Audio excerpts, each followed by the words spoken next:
La Sevilla que nos encontramos al principio de 1910-1911, en los albores del siglo XX, es una ciudad que principalmente está constituida todo lo que es la zona del casco antiguo, intramuros. Empieza un proceso de industrialización de algunas zonas y entonces hace una llamada migratoria del campo a la ciudad.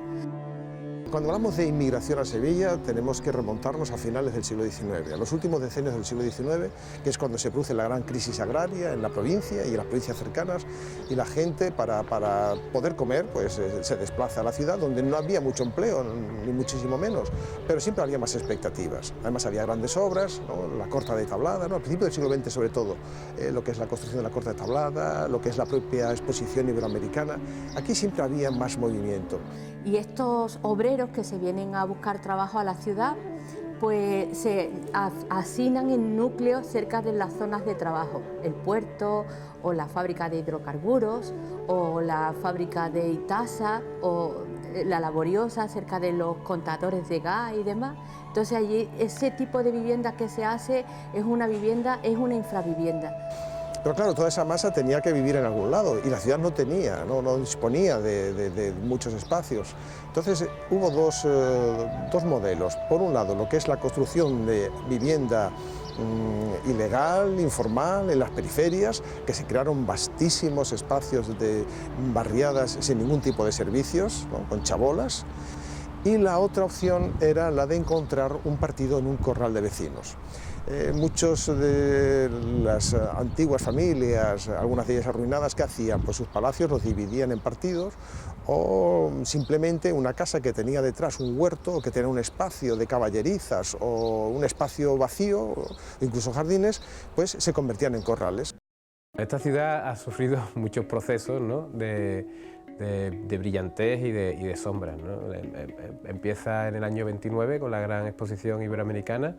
luego se produce una situación muy problemática, ¿no? Después de la guerra civil y del golpe de Estado y los procesos y los sucesos que vinieron a continuación. Y luego con la gran migración hacia las ciudades que generó un crecimiento explosivo, donde bueno, se resolvieron ciertos problemas, pero que son los problemas que afrontamos hoy día con respecto a la falta de acondicionamiento de los edificios que entonces se construyeron. Hasta entonces, la política o la técnica de construir vivienda social fue fundamentalmente el ocupar zonas marginales a la ciudad, o sea, zonas de extrarradio, que eran antiguas huertas fundamentalmente, con bloques y tipologías que pensadas más bien desde la eficacia económica y claridad constructiva que desde la manera de vivir de la gente en la ciudad. La presencia real de construcción para dar satisfacción a la demanda de vivienda popular, eso hay que retrotraerse hasta los años 50, hasta la segunda mitad de los años 50. No es que no hubiera antes, pero eran siempre proyectos más puntuales, más localizados en algunas zonas de la ciudad, en Ramón y Cajal, en algunos otros lados, pero realmente cuando se produce una explosión es porque es una iniciativa además apoyada no solamente desde el ayuntamiento, sino también desde el Estado, y es cuando empieza a aparecer toda esa orla de barriadas que conforman la parte norte, la parte este, la parte sur e incluso la parte trasera de Triana. Hay que entender también que la mayoría de las personas, de las familias que ocupaban esas viviendas sociales habían estado viviendo antes en malas condiciones, lógicamente, pero en el centro histórico de la ciudad, porque hasta los años 50 Sevilla prácticamente no sobrepasó las murallas antiguas de la misma, ¿no? Siempre los corrales de vecinos tenían una ventaja, y es que aunque su situación económica era prácticamente la misma que las que vivían en la periferia, es decir, que no tenían nada o casi nada, pero estaban en la ciudad, vivían en un edificio que tenía un nombre, los corrales tenían nombre, que tenía además una dirección, estaba en la calle tal, en un número tal, que pertenecía a una parroquia, y esas personas se integraron mucho más fácilmente. Y la cultura y la personalidad de Sevilla que tenemos hoy bebe directamente mucho de lo que es esta cultura rural que se asienta en los corrales desde finales del siglo XIX hasta la mitad del siglo XX. Ya aparece el Instituto Nacional de la Vivienda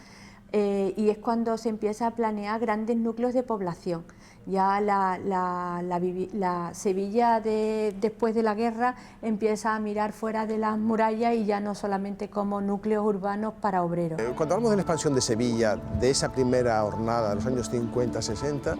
hay que pensar en dos grandes ejes que lo estructuran. Por un lado, la construcción de la autopista al aeropuerto, de lo que hoy es Kansas City, y la construcción de lo que entonces era la Avenida de Utrera, que luego es la Avenida de la Paz actualmente. En torno al segundo de estos ejes es en el que está todas estas piezas relacionadas con la oliva, bueno, empiezan por los 10 mandamientos, ¿no? La oliva y luego lo que es el polígono sur, que también es muy variado. Y hay que esperar a que llegue la democracia, a que llegue el ayuntamiento democrático a final de los años 70, para que realmente empiece a crearse ciudad, es decir, que todo lo que ya se había construido empiece a incardinarse en barrios que estaban mejor dotados y que estaban mejor conectados además con el centro de la ciudad y con el resto de los barrios, y sobre todo también que empieza a construirse una vivienda social de más calidad. Luego tenemos otro punto, yo creo que álgido importante, y es cuando llegan los primeros ayuntamientos democráticos, en las que se necesita también en la ciudad de Sevilla dar un impulso a la vivienda pública, con unos criterios, unos estándares mucho, lógicamente, más modernos. En Sevilla yo creo que, coincidiendo con eso y con la llegada de la democracia, tenemos el desarrollo fundamentalmente de la gran zona norte, todo lo que es Pinomontano y la consolidación Pinomontano, aparte de Sevilla Este, pero el peso de la vivienda pública en Pinomontano es mucho más relevante probablemente, en la que hay otros criterios, en la que hay otras formas de enfocar el diseño de los espacios públicos y demás. Después de las primeras elecciones democráticas municipales, formaron la comisión ejecutiva y me propusieron entrar como asesor técnico para reorientar la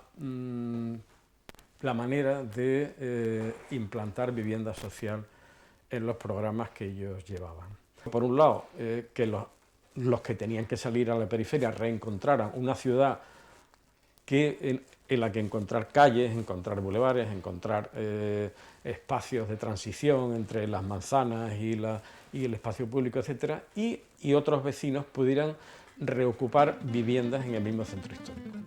Bueno, el casco antiguo de Sevilla nunca ha sido objeto de la política social de una forma masiva. El casco antiguo ha tenido sus propias dinámicas y muchas veces lo que se ha hecho es expulsar precisamente a las clases más modestas para gentrificarlo, es decir, para sustituirlo por personas que podían pagar vivir en el centro o por construir negocios comerciales. En fin, el centro ha tenido su propia lógica y la vivienda social ha sido muy poco importante. Sin embargo, hay una excepción que es muy interesante y que se produce ya en los años 80, que es una iniciativa del Patronato Municipal de la Vivienda de, en determinados solares que serían de su propiedad,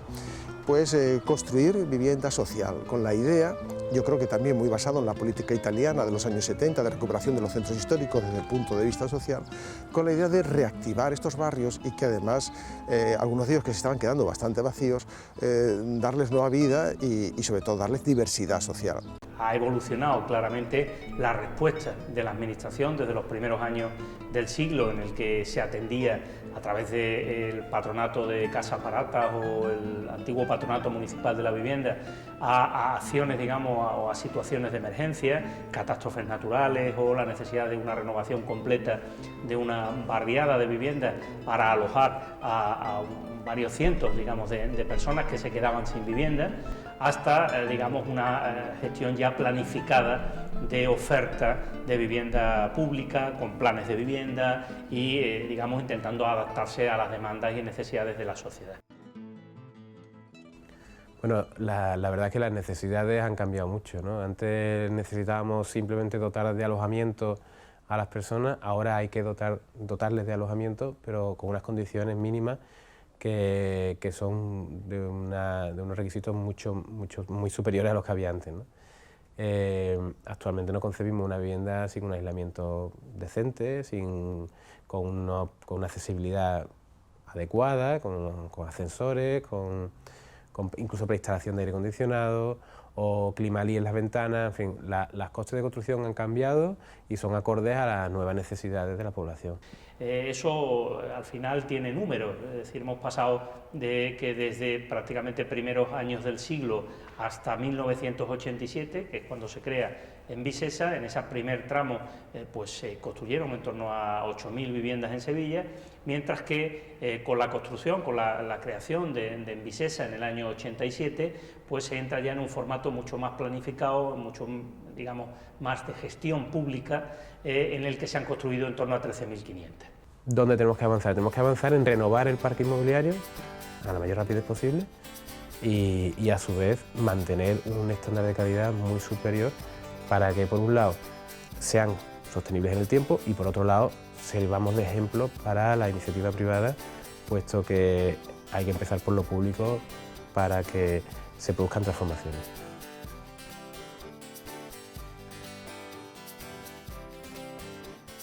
La vivienda es un derecho, pero es un derecho que se ejerce en un ámbito, en este caso de mercado, en el que si hay una empresa municipal de vivienda, si hay un interés público, en este caso que por parte de un ayuntamiento se pone encima de la mesa, se va a garantizar al menos una oferta, si no absolutamente suficiente, por lo menos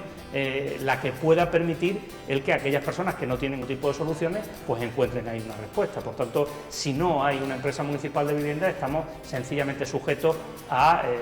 digamos, el devenir de un mercado libre, ¿no? Eso genera fundamentalmente una sociedad más injusta, genera probablemente la expulsión de personas en riesgo de exclusión y además al final resta el tener una herramienta con mucha fuerza para hacer política social de vivienda, que es mucho más que construir vivienda. La vivienda social en Sevilla tiene sus luces y sus muchas sombras,